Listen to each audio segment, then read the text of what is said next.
بخدا یہ ہر ایک کو پتا ہے، چاہے وہ کتنا بھی ذمہ دار ہے یا غیر ذمہ دار، کہ آپ کی باری ہے۔ آپ اس کا اقرار نہیں کر رہے ہو لیکن جانتے ضرور ہو کہ آپ کی باری ہے۔ یہ ٹریٹیز، یہ چمچا گیریاں، یہ آپ کو نہیں بچا سکے گی۔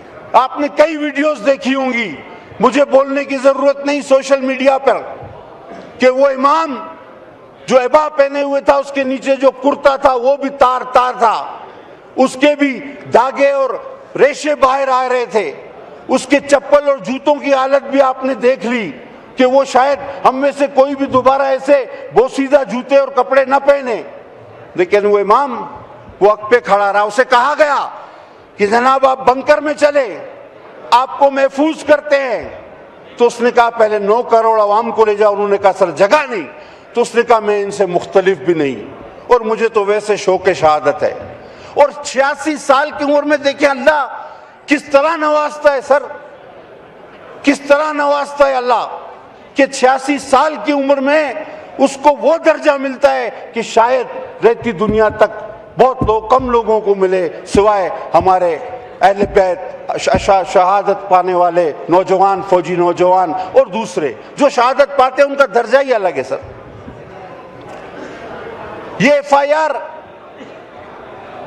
جو خامنائی صاحب کٹوا رہے ہوں گے، اس میں ہم سب کا نام تو ہوگا، سارے مسلمانوں کا نام ہوگا، اور دشمن کوئی اتنا طاقتور نہیں ہوتا سر، کبھی کسی کو جب تک اندر والا مخبر نہ نکلے، اندر والا بک نہ جائے، میر جعفر میر صادق آپ کے ساتھ نہ ہو، کوئی دشمن اتنا بڑا حملہ نہیں کر سکتا۔ اور ہم مسلمانوں نے شاید وہی کردار ادا کیا۔ ہم نے کیا کیا؟ ہم نے آج تک ان کے لیے کیا کیا؟ ان کے لیے کون سی ایسی آواز اٹھائی جس میں اثر موجود ہو؟ جناب علی، اور بھی FIRs ہیں ہم پہ، غزہ والے بھی اپنی شکایت اللہ تعالیٰ کے یہاں درج کرائیں گے تو اس میں بھی آپ کا نام ہوگا، اور کشمیر والی تو آپ پر ہی بنتی ہے اور کسی کا نام ہی نہیں ہوگا۔ کشمیر والی تو صرف ہم پر بنتی ہے، شاید اور اس میں کسی کا نام نہیں ہوگا، تنہے تنہا ہمارا نام ہوگا کہ ہم نے کشمیر کو گنوایا، اور ہماری مائیں بیٹیاں، جو نوجوان بوڑھے بچے بوڑھے کس ظلم و بربریت کا شکار ہو رہے تھے، وہ ہم دیکھتے رہے، اور ہم نے کہا ہم ساتھ کھڑے ہیں۔ یہ سر ساتھ کھڑے رہنے کا مقصد کیا ہے؟ ابھی میں سوشل میڈیا پہ ایک میم دیکھ رہا تھا، اس میں ایک بوڑھا شخص کہہ رہا ہے کہ پاکستان نے پہلے ایران کو فون کیا اور کہا ہم آپ کے ساتھ کھڑے ہیں، اور پھر پاکستان نے سعودی عرب کو فون کیا اور کہا کہ ہم آپ کے ساتھ کھڑے ہیں، تو ایران اور سعودی عرب نے ایک دوسرے کو فون کیا اور پاکستان کو کہا کہ بھائی آپ بیٹھ جاؤ، آپ بیٹھ جاؤ۔ سر سفارتی سطح پہ تو کوئی ایسی کوشش کی جائے کہ اس قتل عام کو روکا جا سکے جو مسلمانوں کے پے در پہ ہے، اور ہم سب جانتے ہیں، بخدا یہ ہر ایک کو پتا ہے، چاہے وہ کتنا بھی ذمہ دار ہے یا غیر ذمہ دار، کہ آپ کی باری ہے۔ آپ اس کا اقرار نہیں کر رہے ہو لیکن جانتے ضرور ہو کہ آپ کی باری ہے۔ یہ ٹریٹیز، یہ چمچا گیریاں، یہ آپ کو نہیں بچا سکے گی۔ آپ مجھے بتائیں کہ عراق کے پاس کون سا کیمیکل ویپن برآمد ہوا تھا جو عراق کو تباہ کر کے اپنے پپٹس بٹھائے گئے؟ آپ مجھے بتائیں وہ نکاراگوا کا صدر کس جرم میں تھا؟ صرف اس نے کچھ دن پہلے اسرائیل اور امریکہ پر کھلی تنقید کی تھی تو اس کو گھر سے اغوا کر لیا گیا۔ وینزویلا کا، سوری، شکریہ ادا کرتا ہوں میری تصحیح کی، وینزویلا کا صدر گھر سے اغوا کیا گیا اور اس پہ کہا گیا کہ یہ ڈرگ ٹریفکر ہے۔ صرف کچھ دن پہلے کی اس کی ویڈیو ہے، میری بہن نے شیئر کی تھی، تو اس نے صرف اسرائیل اور امریکہ کے خلاف بیان دیا تھا۔ اب ایران پر چڑھ دوڑے کہ جناب اس کے پاس ایٹمی مواد ہے، ہم دیکھتے ہیں کہ کون سا ایٹمی مواد اس سے برآمد ہوتا ہے یا ہوگا یا ہوا ہے۔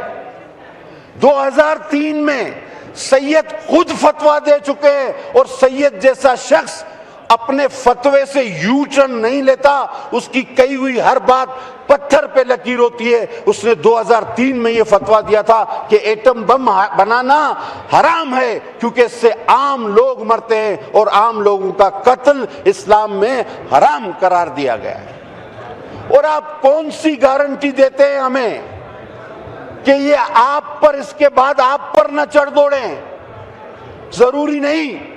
اللہ اس ملک عظیم کی حفاظت فرمائے، ہمارا بچہ بچہ اس پہ قربان ہوگا، لیکن اگر ہم صرف اور صرف ایٹم بم کی طرف دیکھ رہے ہیں تو آپ نے دیکھا ماضی میں کہ ایٹم بم ہوتے ہوئے بھی آپ کو IMF، FATF، پابندیاں، سینکشنز، ان ساروں کا سامنا کرنا پڑا۔ اور کیا اس قوم میں جو ہر ایک دوسرے کو لسانی طور پر نہیں مانتی، خدا اب بس میں کیا بولوں ضیاء الحق کا، کہ اس نے صرف اور صرف بغض پیپلز پارٹی میں لسانی طور پر اس قوم میں دڑا بندی کرا دی، فرقہ واریت، ایک دوسرے کو کافر کہو۔ اللہ ایک، رسول ایک، قرآن ایک، تو دوسرا کافر کیسے ہو گیا؟ آج کیا ان پابندیوں اگر خدا نہ خواستہ آپ پر دباؤ ڈالا گیا تو یہ کیا دست و گریباں نہیں ہوں گے؟ یا کیا یہ سنی شیعہ سنی بن کے نہیں لڑیں گے؟ یا کہ یہ مہاجر سندھی بن کے پٹھان پنجابی بڑھ کے بلوچ پٹھان بڑھ کے نہیں لڑیں گے؟ سر حالات کو سمجھنا ہوگا۔ میں پھر کہہ رہا ہوں کہ سب کو پتا ہے کہ آپ کی باری ہے، آپ پہلو طئی کر رہے ہیں، اس سے کام نہیں چلے گا، آپ کو بولڈ سٹیپس لینے ہوں گے۔ دوبارہ کہہ رہا ہوں کہ ہم نہیں کہتے کہ کسی جنگ میں کود جاؤ، ایٹم بم مار دو، نہیں، لیکن کم از کم اپنی حفاظت کے انتظام کرو، اور جب کسی کی حفاظت کے لیے کچھ کرو گے تو کوئی تمہارے ساتھ آ کر کھڑا ہوگا۔